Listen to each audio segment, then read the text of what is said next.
Bonjour. It is the 1st of April 2021 and I just want to touch base with everyone and just see how you all are and what you're up to, and you know, all the feedback I'm getting is absolutely superb of what I've been doing. I was thinking about taking it back onto Facebook for a month just to see how everyone was on that forum as well, but I haven't done that. 1st of April is a strange day. Obviously it's April Fool's Day, but it was the day that I lost my old man. He had his second heart attack, and it was massive shock. I suppose I was still, I was 23, 24, but I was probably, I was so naive and so still thought the world owed me something. Still very young for 24, but I don't think it's ever the right time to lose a parent anyway. But that was the situation. So I was out in Cambridge with some friends. One of my pals was running a pub at the stage, and he went back to cash up, and then he comes flying back out again after about half an hour, and we were like, "We did it." We had too much to drink as usual, and he's like, "You've got to come back with me now." So I presumed that obviously it was something bad. Never even crossed my mind that it was Dad. It was one of my grandparents or something. And then when I walked back into the pub, Mum was there, and the same thing. I thought it was my grandfather, and it wasn't. She just looked at me and went, "It's Dad." She'd driven all the way from Bury with her best mate, and just to come and find me, just to come and tell me. So yeah, it was horrendous, absolutely horrendous day. And because I was drunk, I everything's gonna be fine, and I didn't understand, didn't comprehend it at all. So the reason why I'm saying this story is because of what happened afterwards. So terrible day, and terrible weeks to go afterwards. But because he lived in Spain, I had to obviously fly out for the funeral, and I've been to Mallorca a few times for different reasons. Obviously, he'd been trying to get me out of the situation I'd got myself into in Bury, and he knew that I wasn't in good ways in lots of different ways of the way that my behaviours. Which again I didn't realise at the time, didn't understand at the time, but as you grow older and you see different people go through different things, and then you start picking it up. Anyway, so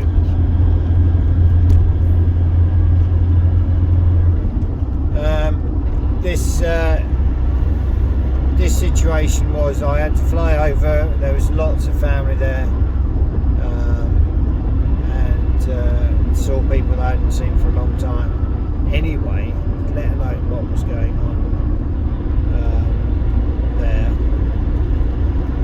And we lent our support obviously to Sarah and to Catherine, who was just a whipper, and Chris, who was just even more of a nipper, didn't he?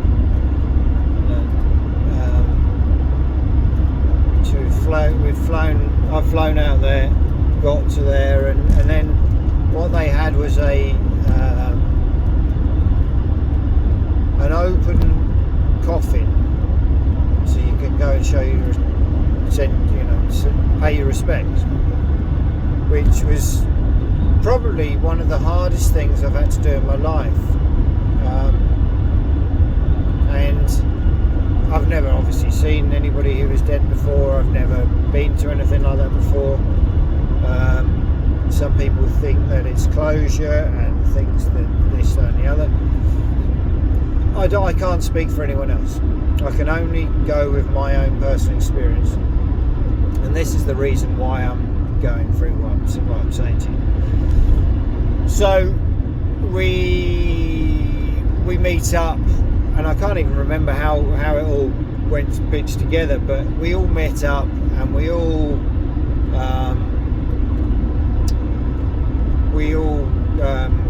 went to the place where it was going to, crematorium I suppose it was, but there was an open room where we could sit down and say our piece, and he's in a glass coffin and we all say what we need to say. Everyone goes up individually, and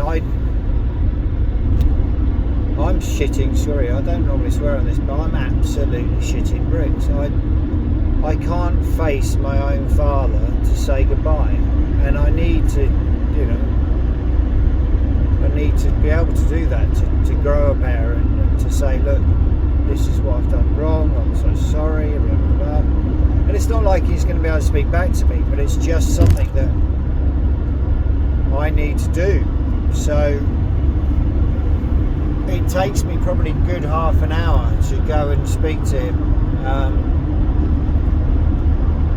No, probably not that long, but 20 minutes. So in the end I do. I go and say hello, and I go and say my piece, and my apologies about the way I behaved and the way that him and Mum, tried to save me from myself, and they've given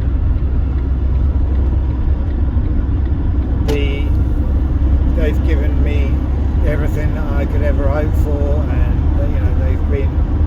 he has sent me on the trips to different places, and obviously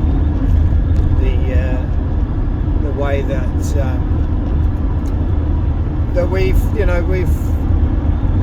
he's tried to direct me in the right way, in the right, just giving me that sort of impetus of my life, because obviously I was so stagnant, and like I say, you never realise these things until you're in that position yourself. So and it was tough for him and for my mum to try and give me that direction of what what I was trying to be doing. Anyway, I'm waffling on.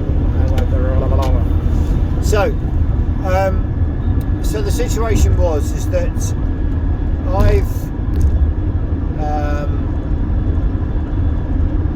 I've gone over to him, like I say, within about 20 minutes or so. I've gone over to him to see how to make my apologies and to say that this is the situation. I'm sorry, and he just looks like he's asleep, and I'm in bits. I'm bawling my eyes out and stuff. So luckily there was some sort of chair by the pew, whatever you want to call it, by the coffin, and I'm talking to him, minds rather than voices, but just saying, look, this is the situation, Dad. I'm sorry. I will do my best. I will change. I will do all the things I've said to him and Mum many times before, but never done. Oh, I'm always going to change. I'm going to do this. Last 15 seconds and then don't do it.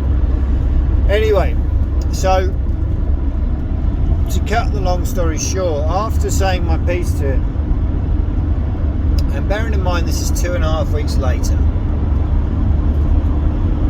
I'm just about to walk away and say goodbye, and a tear rolls down his cheek. Now, some people can say, okay, you imagined it. Some people can say you dreamt it. You can say whatever you want to say, but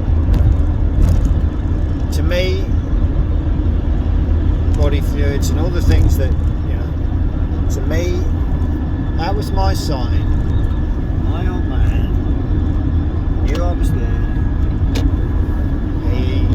He could either see the future of my life, and was crying because, my word, it was going to be horrendous, or he was crying because he felt sorry for me and he wasn't able to give me that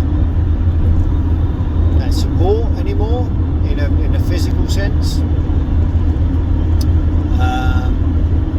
To me, it just meant he knew that I was there, and I got some massive closure from that. Not to sort my life out, obviously, because I was still a twat for a number of years afterwards, but I got some real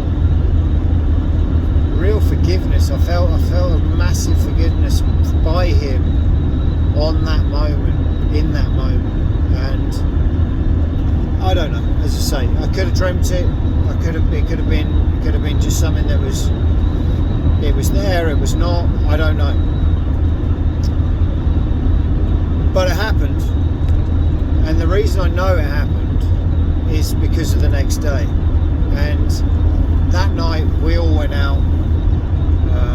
Some of us drunk more than others, and we obviously had to go back the next day to the Creme for the actual service itself. And Sarah's in bits, obviously. I'm amazingly strong, probably because I was still pissed from the night before, but just because of what happened. And Sarah sort of said to me, and I said to her, it's okay, it's all right. And she, quite rightly thought I was completely off my head. But I went back there, and the funny thing about the Spanish is they're very, obviously very Catholic and that sort of thing. They have this open coffin type scenario for the next day as well. They don't, the person, whoever it may be, is there in the glass coffin the next day too, just before they get cremated. And I walked over to say my last goodbye to him, and the dry tear mark on obviously the makeup that they put on him was quite. You could see it. You could blatantly see the dry tear mark. Well, obviously, it's, in years gone. No, it is now. It's 24 years since it passed. It's probably just bodily fluids. It's just, but to be that time, to be that moment, it was for me. Everything like that, all of those moments, all of that, just for me was just. It just felt. Obviously, it was horrendous, but it just felt right that it was for me. And I'll always love the man anyway, but for the world to be able to give you that moment, for the world to wherever he's gone, wherever we all go afterwards, for him to be able to muster that little moment for me, to help me all the way through. And I know I've stopped my life, and I had plans with him, and probably wouldn't have happened because I terrible things I did to the man, because I blamed him for everything, and it wasn't his fault. And anyway, so all of these things above, I do feel that moment was a bit of clarity, a bit of something that I needed, and I always, if this is a diary of the fat bloke with a mole, I'd need to just say that is one part for my children, that don't ever feel you're alone. Don't ever feel that you're going to be striding this earth on your own after I've gone, because wherever I am, whatever star you're looking at, whatever breath of wind that comes round the corner at that moment, that is me. I will be I will be with you every single step of the way, in your heart, in your mind, whenever you need me. Chat, talk, do whatever you need to do, because I will give you as much as I can give you, as much as he gave me. And as I say, some people believe it, some people don't believe it. I don't know if Sarah even remembers it, how devastating a day it was for everyone. But it was always that moment that will always be on my mind for the rest of my life, for the rest of my breathing life. And as I say, because it's April 1st, I needed to share that.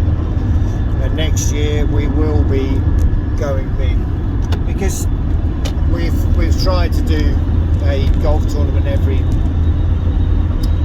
year to celebrate his life, and either around his birthday or around this time of year, April. Obviously COVID's put shot to that, but it wasn't going to be this year anyway. Next year it's going to be the biggie, and that's when I'll be after everyone for more prizes. But yeah, this is it's just a little story that I needed to share, which, as I say, it was crazy at the time. Still crazy when I speak about it now, but it's one of those situations. And next year, whoever watches this and whoever wants to take part in a pro celebrity golf tournament, I'm not sure where it'll be held yet, possibly in London, possibly outside London, I don't know, but somewhere it will be pretty big, and we'll have a bit of fun with it, and we'll see what money we can raise for the charities that we pick, and hopefully we can get everyone together, and we can have a bit of a golf day and a bit of laughter for his memory, and that's the key. Anyway, enough waffling. 20 minutes now. Gee whiz, this is a long one tonight. I'm sorry for rabbiting on, but I just wanted to touch base on that, because it's a strange day, April the 1st, and it's my mate's birthday as well, and he's a good pal as well, so it's trying to put things into different categories, because it's a jokey day as well. I'm hoping that I'm finally enough to be able to start doing April Fools again. I miss it. I've been able to do it for 25 years. But again, it's just one of them moments, one of them memories we've got to share. We've got to stay in the present, which is I've even done a test where the elements of that test has shown that I've spent too long over the last 25 years melancholying about missing my dad, and doing certain things in my life because of my dad, and so I need to, and I feel like I have addressed those situations because of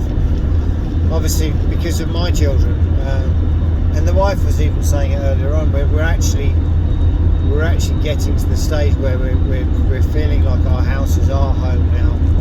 We're getting the nesting touches and all these different things, and it's not cheap. It's putting our stamp on the whole thing, and hopefully that will bring us all closer together.